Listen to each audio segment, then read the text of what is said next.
ஸ்லோகம் 71. முனி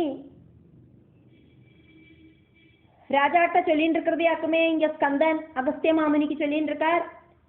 தேவி பாகவதம் நாம புராணம் யத்து பஞ்சமம் பஞ்சகிருத்வஸ்து தத் ஸ்ருத்வா லப்ஸ்யசே விமதம் சுதம்.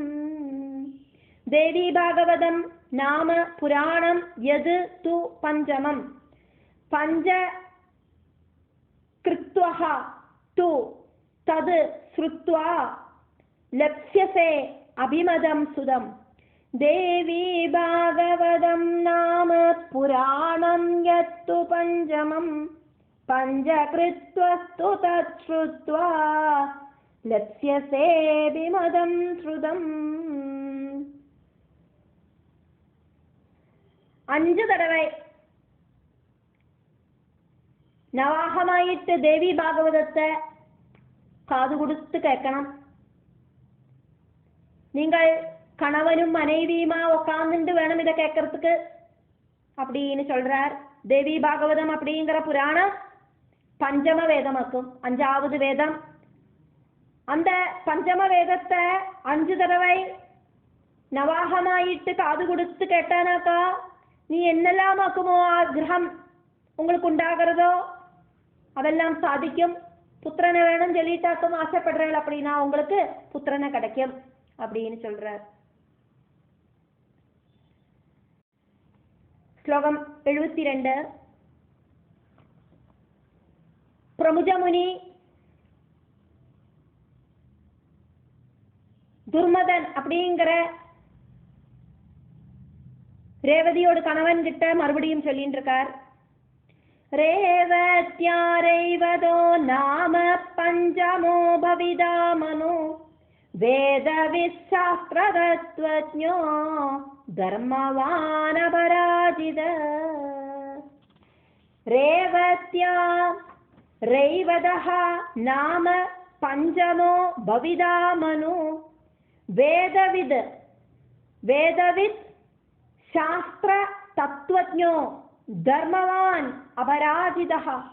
ரேவத்யா ரேவதோ நாம பஞ்சமோ பவிதா மனோ வேதவித் சாஸ்திர தத்துவஜ்ஞோ தர்மவான் அபராஜித. என்னோடு வளர்த்து புத்திரியான இந்த ரேவதியில ஜனிக்கிற ரேவதன் அப்படிங்கிற புத்திரன் 5வது மனுவாயிட்டு பவிப்பன். அந்த ரேவதன் வேதஜனாயிருப்பன், சாஸ்திர தத்துவங்கள் எல்லாம் தெரிஞ்சவனாயிருப்பன், அதே மாதிரி தர்மிஷ்டனாயிருப்பன். ஆராலையும் இந்த ரேவதனை தோக்கடிக்கிறதுக்கு சாதிக்காது இப்படின்னு எல்லாம் சொல்றார்.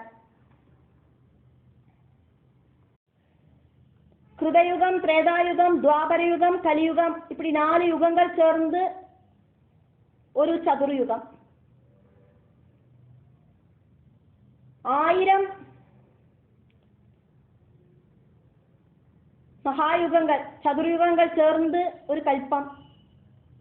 இப்படி இருக்கிற 2 கல்பங்கள் சேர்ந்ததாக்கும் பிரம்மாவோடு ஒரு பகலும் ராத்திரியும். இப்படி 360 கல்பரூபங்களாய் இருக்கிற அகோராத்திரங்கள் சேர்ந்ததாக்கும் பிரம்மாவோடு ஒரு வருஷம். பிரம்மாவோடு ஆயுசு அப்படிங்கிறது 100 பிராம வருஷம், அதானது 72,000 கல்பங்கள். பிரம்மாவோடு ஒரு பகல் அப்படிங்கிறது 1000 மகாயுகம் இருக்கிற ஒரு கல்பம். இந்த பகலை 14 மன்வந்தரங்களாயிட்டு டிவைட் பண்ணப்பட்டிருக்கு. அதுல சுவாயம்புவ மனு முதல் மனு, அதுக்கப்புறம் சுவாரோஜிஷ மனு, அதுக்கப்புறம் உத்தம மனு, அதுக்கப்புறம் தாமச மனு, அதுக்கப்புறம் ரேவத மனு. இந்த 5வதாயிட்டு ரேவத மனு ஜெனிப்பர் அப்படின்னாக்கும் இந்த ஸ்லோகத்துல முனி ராஜா கிட்ட சொல்றத நம்ம பார்த்துட்டு இருக்கோம். 73வது ஸ்லோகம் பார்த்துட்டு இருக்கோம். முனி இப்படி சொன்னோன்னே ராஜா என்ன பண்ணினார் அப்படின்னு, इत्युक्तो मुनिना राजा प्रणम्य मुदितो मुनिं भार्यया सह मेधावी जगामनगरं निजम् इति उक्तो मुनिना राजा प्रणम्य मुदितः मुनिं भार्यया सह मेधावी जगाम नगरं निजम् इत्युक्तो मुनिना राजा प्रणम्य मुदितो मुनिं भार्यया सह मेधावी ஜகாம நகரம் நிஜம். இப்படியாக முனி சொன்னதை கேட்டுட்டு நல்ல புத்திமானாயிருக்கிற ராஜா அந்த முனியை நமஸ்காரம் பண்ணிட்டு மனைவியான ரேவதியோடு கூடிட்டு சந்தோஷத்தோடு கூடிட்டு தன்னோடு நகரத்துக்கு திரும்பி போனார்.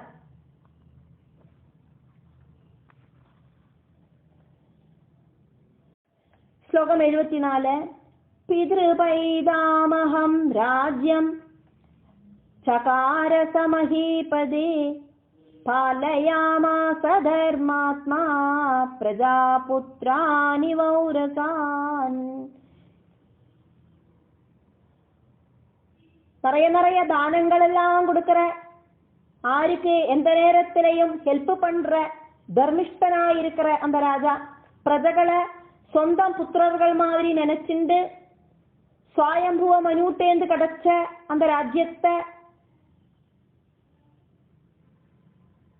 பரிபாலனம் பண்ணினார்.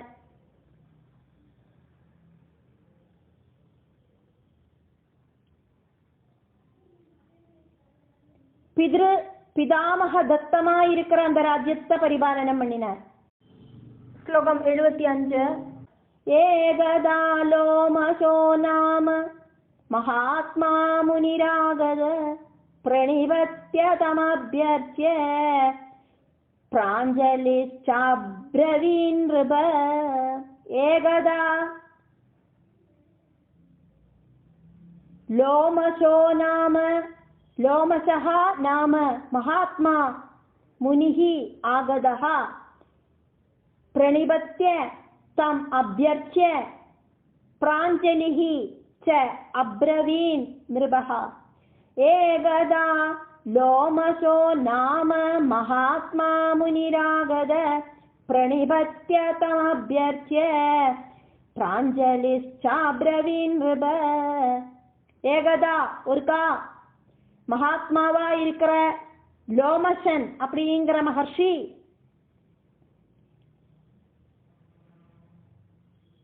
அந்த ராஜதானிக்கு வந்து சேர்ந்தார். அவரை நமஸ்காரம் பண்ணி பூஜை பண்ணினதுக்கு அப்புறமா அந்த ராஜா கைகூப்பி தொழுதுண்டு கேட்டார் அப்படின்னு அர்த்தம். துர்தமன் அப்படிங்கிற ராஜா லோமசன் அப்படிங்கிற அந்த மகர்ஷிய நன்னா வரவேற்று நமஸ்காரம் பண்ணி பூஜிச்சு கைய கூப்பி தொழுதுண்டு இப்படி கேட்டார் அப்படின்னு இங்க ஸ்கந்தன் அகஸ்திய மாமனிக்கு கதை சொல்லிட்டு இருக்கிறதையாக்க நம்ம பார்த்துட்டு இருக்கோம். ஸ்லோகம் 76. ராஜோவாஜா துர்தமன் அப்படிங்கிற ராஜா அந்த லோமசன் அப்படிங்கிற மகர்ஷிட்ட என்ன சொன்னார் அப்படின்னு, பகவம் ஸ்தோத்ரசாதேன ஸ்ரோதுமிச்சாமி போமுனே தேவி பாகவதம் நாம புராணம் புத்திரரிப்சயா. பகவன் தொது பிரசாதேன ஸ்ரோதும் இச்சாமி போமுனே தேவி பாகவதம் நாம புராணம் புத்திரரிப்சயா. பகவன் எல்லா குணங்களும் இருக்கிற லோமச மகர்ஷே, உங்களோட காருண்யத்தால எனக்கு புத்திரனா கிடைக்கணும் அப்படிங்கிற ஆக்கிரகத்தோடு கூடிட்டு நீங்கள் சொல்லி தேவி பாகவதம் அப்படிங்கிற புராணத்தை காது கொடுத்து கேட்கறதுக்கு நாங்கள் ஆசைப்படுறோம். நீங்கள் தேவி பாகவதத்தை நன்னா பாராயணம் பண்ணுங்கோ, நாங்க காது கொடுத்து கேட்கிறோம். புத்திரவரம் வேணும் அப்படின்னு ஆக்கிரகத்தோடு கூடிட்டு கேட்கிறோம் அப்படின்னு श्लोकम् 77 श्रुत्वा वाजं प्रजाभर्तु प्रीद प्रोवाजलोमश धन्योऽसि राजंस्ते भक्तिर्जादा त्रैलोक्यमादरी துர்தமன் அப்படிங்கிற ராஜா சொன்னதை கேட்டுட்டு லோமசன் அப்படிங்கிற மகர்ஷி பதில் சொல்றார்.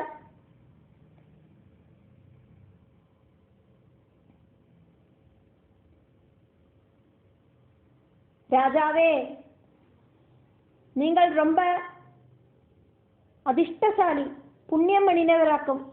உங்களுக்கு திரைலோக்கிய மாதாவா இருக்கிற அந்த அம்பாளில பக்தி இருக்கே அப்படின்னு. ஸ்லோகம் 78 சுராசுர நராராத்யா யா பராஜகதம்பிகா தஸ்யாம் சேத் பக்திருல்பன்னா காரிய சித்திர் பவிஷ்யதி. சுர அசுர நர ஆராத்யா யா பராஜகத அம்பிகா தஸ்யாம் சேத் பக்திஹி உத்பன்னா காரிய சித்திஹி பவிஷ்யதி. சுராசுர நராராத்யா யா பராஜகதம்பிகா தஸ்யாம் சேத் பக்திருத்பன்னா காரிய சித்திர் பவிஷ்யதி. தேவர்களுக்கும் அசுரர்களுக்கும் ஒரே மாதிரி இருக்கிறவளாக்கும் அம்பாள். தேவர்களும் அம்பாளை பூஜை பண்றா, அசுரர்களும் அம்பாளை பூஜை பண்றா, மனுஷாலும் பூஜை பண்றா. அப்படி அந்த பராசக்தியான ஜெகதம்பிகை அந்த தேவியில பக்தி உண்டானாக்கா காரிய சித்தியும் உண்டாகும். ஸ்லோகம் 79 அதஸ்த்வாம் ஸ்ராவயிஷ்யாமி ஸ்ரீமத் பாகவதம் ரிபா யஸ்ய ஸ்ரவணமாத்ரேண ந கிஞ்சித் அபிதுர்லபம். அதஹ த்வாம் ஸ்ராவயிஷ்யாமி ஸ்ரீமத் பாகவதம் நிருபா யஸ்ய ஸ்ரவணமாத்ரேண ந கிஞ்சித் அபி துர்லபம். அதஸ்த்வாம் ஸ்ராவயிஷ்யாமி ஸ்ரீமத் பாகவதம் நிருபா யஸ்ய ஸ்ரவணமாத்ரேண ந கிஞ்சித் அபிதுர்லபம். கிஞ்சித் அபிதுர்லபம். கிஞ்சித் அப்படின்னா கொஞ்சம் கூட, கிஞ்சித் அபி அப்படின்னா கொஞ்சம் கூடியும் அப்படின்னு அர்த்தம். ஸ்ராவயிஷ்யாமி நான் ஒன்ன கேட்க வைக்கிறேன் ராஜாவே.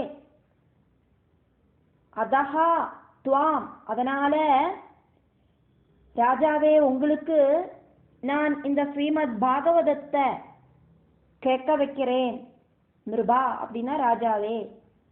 யஸ்ய அவ ஸ்ரவண மாத்திரேன ந கிஞ்சித் அபி துர்லபம். ஸ்ரீமத் பாகவதத்தை காது கொடுத்து கேட்டானாக்கா அதுக்கப்புறமா ஒரு விஷயம் கிடைக்காதுன்னு ஒண்ணுமே இருக்காது. கிடைக்காத விஷயம்னு ஒண்ணு இல்லை அப்படின்னே சொல்லலாம். கிடைக்காத விஷயம் ஒன்றும் கிடையாது. ஒரு விஷயம் கூட துர்லபம் இல்லை அப்படின்னு அர்த்தம். ஸ்லோகம் 80 இத்யுக்த்வா சுதினே பிரம்மன் கதாரம்பமதாகரோத் பஞ்சகிருத்வ சசுஸ்ராவ விதிவத் பார்யயா சஹ. இதி உக்த்வா இத்யுக்த்வா சுதினே பிரம்மன் கத ஆரம்பம் அத அகரோத் பஞ்சகிருத்வஹ சசுஸ்ராவ விதிவத் பார்யயா சஹ. इत्युक्त्वा सुदिने ब्रह्मन् कदारम्भमदाकरोत् पञ्चकृत्वा शुश्राव विधिवद् भार्यया सह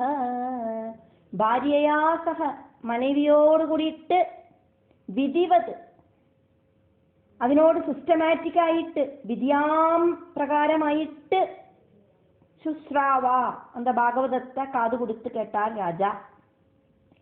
இங்க பிரம்மஜ்ஞா பிரம்மன் அப்படின்னு சொல்றது இங்க அகஸ்திய மாமுனிய பகவான் ஸ்கந்தன் கூப்பிடுறார் பிரம்மன் அப்படின்னு. நல்ல ஞானம் இருக்கிறவரே அப்படின்னு அர்த்தம். ஸ்கந்தனாக்குமே இங்க அகஸ்திய மாமுனிக்கு கதைகளை சொல்லி கொடுத்துட்டு இருக்கார். அதனால சொல்றார் பிரம்மன் அப்படின்னு கூப்பிட்டு.